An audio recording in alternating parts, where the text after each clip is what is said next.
The Haunting of the Mirrors.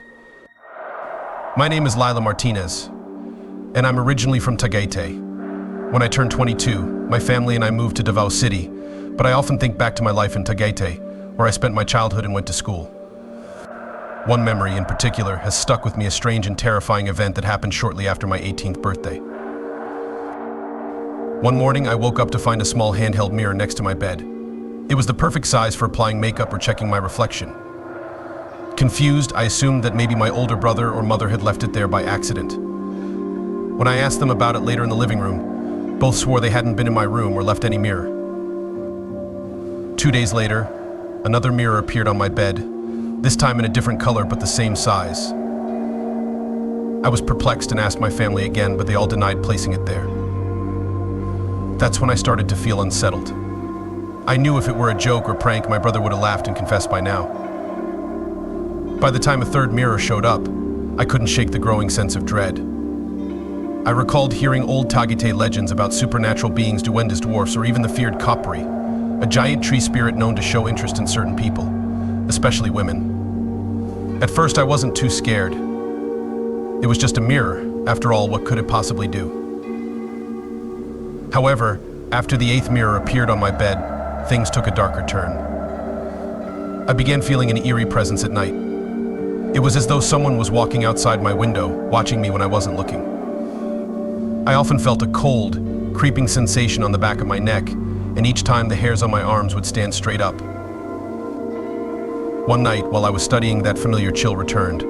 I nervously glanced toward my window and saw them, 2 glowing red eyes staring at me through the glass. My heart nearly stopped. I quickly grabbed my flashlight and ran to the window, hoping to scare away whatever it was. As I shone the light outside, I caught sight of a massive, shadowy figure climbing the tall tree beside our house. It was large, covered in thick, dark hair, and was smoking a cigar. Before disappearing into the leaves, the creature gave me one last, haunting look.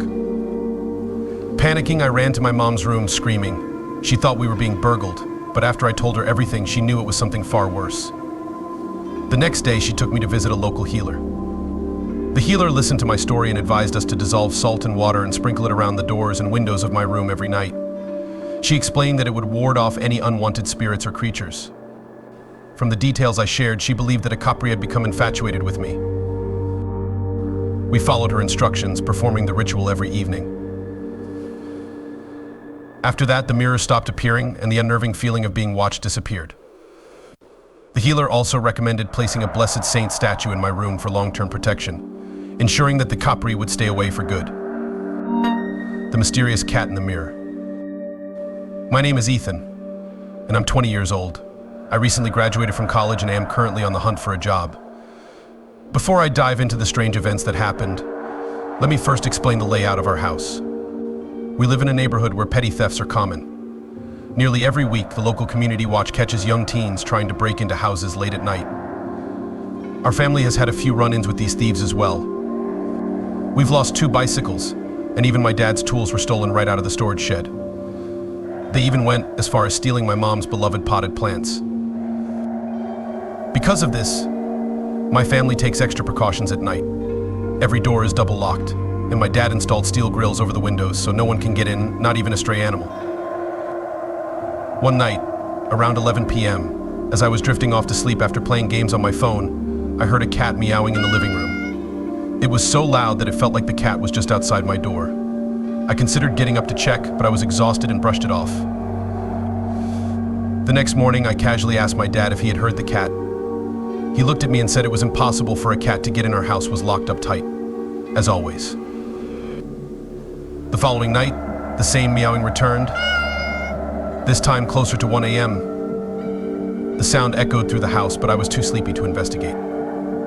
When I woke up the next day, I was shocked to see the state of our kitchen. It looked like a whirlwind had passed through. Plates and glasses were shattered on the floor. The refrigerator door was wide open, and my younger siblings' milk cartons had been ripped apart. The curtains, too, had been clawed to shreds. I told my dad, and together we checked every window and door. Everything was locked up just as we had left it. How could anything, let alone a cat, have gotten inside? Determined to get to the bottom of this mystery, I promised myself that if I heard the meowing again, I wouldn't ignore it. I'd get up and deal with whatever was causing the chaos.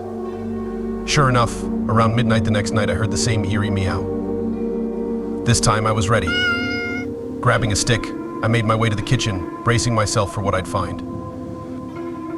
And there it was, a cat. But what made my blood run cold was the sight of the cat's body emerging from the mirror on the wall, as if the mirror itself was a portal. I stood there, frozen in shock.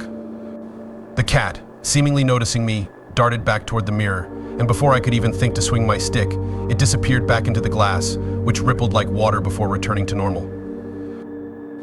I rushed to wake my parents and explain what I'd seen. After some frantic searching online, we found stories about animals, particularly cats, being used by malevolent forces, sometimes witches or shape-shifting creatures, to spy on people. These animals, it was said, could use mirrors as gateways to travel between worlds. Following advice we found, we decided to break the mirror and bury the pieces far away from the house. From that day on, the meowing stopped and the strange occurrences came to an end. We never figured out what the cat or whatever was behind it was after, but at least we put an end to its visits before something worse happened. The mystery of the secondhand mirror. My name is Benny, though I prefer people to call me that instead of Benjamin because it sounds too formal and makes me feel like I'm much older than I am. Anyway, I've been following your channel since 2021, and after some encouragement, friends, I finally decided to share this story. It all happened back in 2018, and it's something I'll never forget. It taught me to be careful when buying secondhand mirrors. At the beginning of 2018, my Aunt Lily had to close down her thrift store. Business had slowed down and customers stopped coming in, so she decided it was time to move on to something else. My mom and I went over to help her pack up. While we were there, my mom noticed a big mirror propped up in the corner of the store.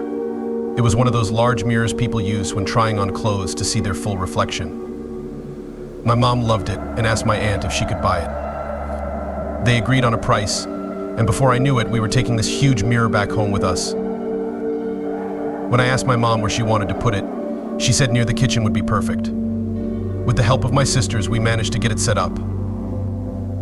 At first, everything was normal, but after a few days, strange things began happening around the house, especially in the kitchen. I'd noticed the chairs or the table moving slightly on their own, and sometimes the kitchen utensils would start swinging even though there was no breeze. It was unsettling, but I kept it to myself. Then, one night, my mom woke up to get some water and saw what she thought was a small child darting under the dining table. She quickly turned on the light and checked, but no one was there. Over the next few days, things got even stranger. Footprints started appearing in random places, like the living room, even when no one had walked through. Electrical appliances like the TV or microwave would suddenly turn on by themselves. My mom began to suspect that something wasn't right and said that our home felt like it was haunted ever since we brought in that mirror. One day, a friend of my mom's visited and asked about the mirror. When my mom told her it was secondhand, her friend warned her that mirrors could act as portals for spirits, especially if they've been owned by others before. These spirits might linger or cross over through the mirror, which could explain the strange things happening in our house. That was all my mom needed to hear. She decided to take no chances. She wrapped the mirror in cardboard, sealed it with tape, and moved it out to the shed. We figured there was no harm in being cautious. And sure enough, after the mirror was removed, the weird occurrences stopped. Ever since then, I've been wary of secondhand mirrors. Maybe it was just a coincidence, or maybe there was something more to it. But I'm in no hurry to find out.